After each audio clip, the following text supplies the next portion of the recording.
The Islamic conquest of India is probably the bloodiest story in history. Hello दोस्तों, इस बात से तो आप अग्री करेंगे कि हमारी हिस्ट्री टेक्स्ट बुक्स में इंडियन रूलर्स से ज्यादा मुगल इन्वेडर्स के बारे में पढ़ाया जाता है। यही नहीं, अकबर द ग्रेट एम्परर या बाबर द ग्रेट वॉरियर, इन नामों से भी मुगल इन्वेडर्स को बुलाया जाता रहा है। लेकिन इस्लामिक इन्वेजन भारत के इतिहास का वो ऑरिफिक फेज था जिसकी सच्चाई आज हमारे लिए जानना बहुत जरूरी है। आपको जान के हैरानी होगी कि भारत में इस्लामिक इन्वेजन की शुरुआत मुगल्स के आने से भी करीब 700 साल पहले यानी 712 एडी में ही हो चुकी थी। आज इसी टॉपिक पे बात करेंगे कि आखिर कैसे इस्लामिक इन्वेडर्स ने भारत पे, जिसे द गोल्डन स्पैरो के नाम से भी जाना जाता था, 200 से भी ज्यादा आक्रमण किए और करीब 600 साल तक भारत पे राज करके भारत की संस्कृति, संपत्ति और धरोहर पर एक ऐसी गहरी चोट पहुंचाई जिससे भारत आज तक ठीक से उभर भी नहीं पाया है। यहाँ बात शुरू होती है सन 712 में, जब भारत को पहली बार एक इस्लामिक इन्वेजन का सामना करना पड़ा। यह लड़ाई थी उमायद डायनेस्टी के मोहम्मद बिन कासिम और राय डायनेस्टी के राजा दाहिर के बीच में। इस लड़ाई में कासिम की जीत हुई और इसी के साथ वो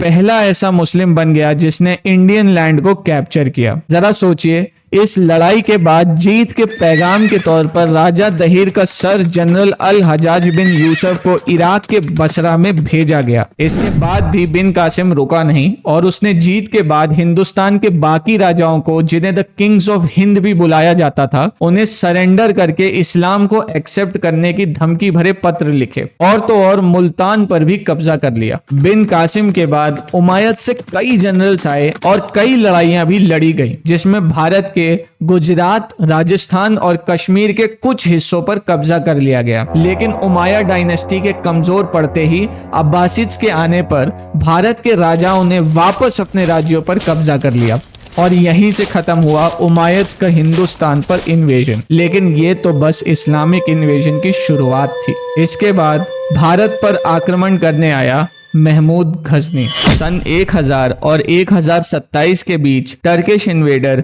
महमूद गजनी ने भारत पर 17 बार आक्रमण किए, जिसके दो मेजर रीजंस थे: भारत की धन संपत्ति को लूटना और इस्लाम को भारत में फैलाना। साल 1001 में हिंदू शाही राजा जयपाला जी को हराने के बाद गजनी ने भारत के कई और प्रांतों पे लूट और कब्जा जमाना शुरू कर दिया। भारत की रिचेस्ट सिटीज जैसे मथुरा और कन्नौज को भी बहुत लूटा गया। गजनी ने भारत के पवित्र सोमनाथ मंदिर पे 17 बार आक्रमण करे और महादेव की ज्योतिर्लिंग को तोड़कर यहाँ का सोना, चांदी और बाकी खजानों को भी लूट लिया, जिसकी उस समय कुल कीमत थी 20 मिलियन दिनार। कहा जाता है 3 दिनों तक 50,000 से भी ज्यादा हिंदू भक्तों ने मंदिर को बचाने की लड़ाई लड़ी, लेकिन अंत में वह सब वीर गति को प्राप्त हो गए। गजनी की मौत के बाद सन 1175 में टर्किक पर्शियन इन्वेडर मोहम्मद घोरी ने भारत में मुस्लिम एम्पायर को एक्सपैंड करने के लिए भारत पे कई आक्रमण करे और साल 1191 में फर्स्ट बैटल ऑफ तरेन लड़ी गई, जिसमें राजपूत किंग पृथ्वीराज चौहान ने मोहम्मद घोरी की सेना को बुरी तरह से हरा दिया। हालांकि इसके बाद 1192 में घोरी ने वापस आकर द सेकेंड बैटल ऑफ तरेन लड़ी, जिसमें लगभग 1 लाख सोल्जर्स के साथ राजपूत को हराकर दिल्ली और अजमेर पर कब्जा कर लिया। हसन निजामी ने अपनी किताब तज उल मसीर में कहा है कि अजमेर में घोरी ने जीत के बाद हिंदू मंदिरों के पिलर्स और आइडल्स को नष्ट करके उनके स्थान पर मस्जिदों का निर्माण करवाया था। 2 साल बाद यानी सन 1194 में बैटल ऑफ चंदवार कन्नौज के राजा जयचंद्र और घोरी के बीच लड़ी गई, जिसमें राजा जयचंद्र वीर गति को प्राप्त हो गए। इस बैटल के बाद लाखों हिंदुओं के साथ मैसेकर, रेप और लूटपाट करी गई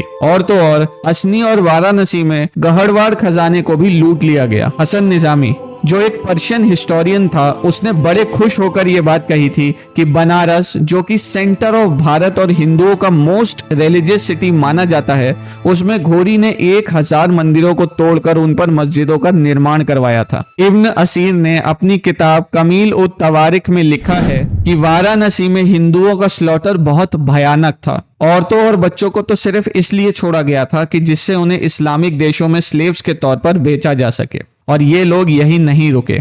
इसके बाद इन लोगों ने सारनाथ में बुद्धिस्ट कॉम्प्लेक्स को भी तोड़ दिया और वहां पे जितने भी भिक्षुस थे उन्हें मार दिया गया। कुछ समय बाद घोरी ने कुतुबुद्दीन ऐबक को इंडियन स्टेट्स की जिम्मेदारी दे दी और गजनी लौटते समय घोरी को कुछ असैसिन्स द्वारा मार गिराया गया। इन लोगों की आइडेंटिटी आज भी अननोन है। कुछ हिस्टोरियंस का मानना है कि घोरी की हत्या खोखर जाट्स द्वारा करी गई थी, वहीं कुछ लोग निजारी इस्माइलिया असैसिन्स को जिम्मेदार मानते हैं। जिसके बाद कुतुबुद्दीन ऐबक ने दिल्ली सल्तनत की शुरुआत करी, जिसे द स्लेव डायनेस्टी भी कहा जाता है।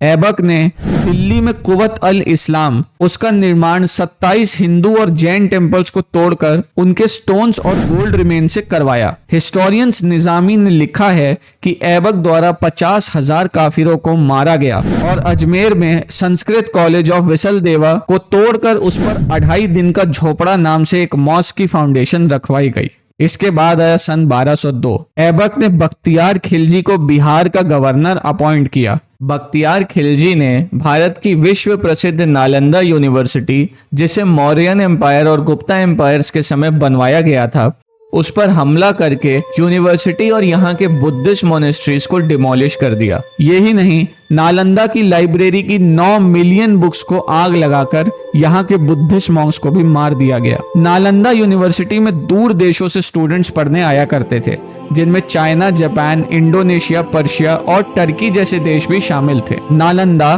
विश्व की अर्लीस्ट रेसिडेंशियल यूनिवर्सिटी हुआ करती थी, जिसमें स्टूडेंट डॉर्म्स जैसे मॉडर्न डे फैसिलिटीज के साथ साथ एक marvellous architecture, lakes, parks, Buddhist monasteries, meditation halls और 9 मंजिला लाइब्रेरी का भी उल्लेख मिलता है।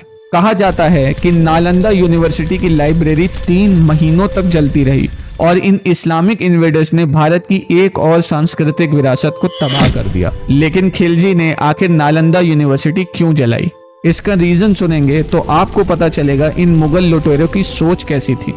कहा जाता है कि एक बार खिलजी बीमार पड़ गया था और इसका इलाज नालंदा यूनिवर्सिटी के एक बुद्धिस्ट मॉन्क राहुल श्री भद्रा जी ने किया था।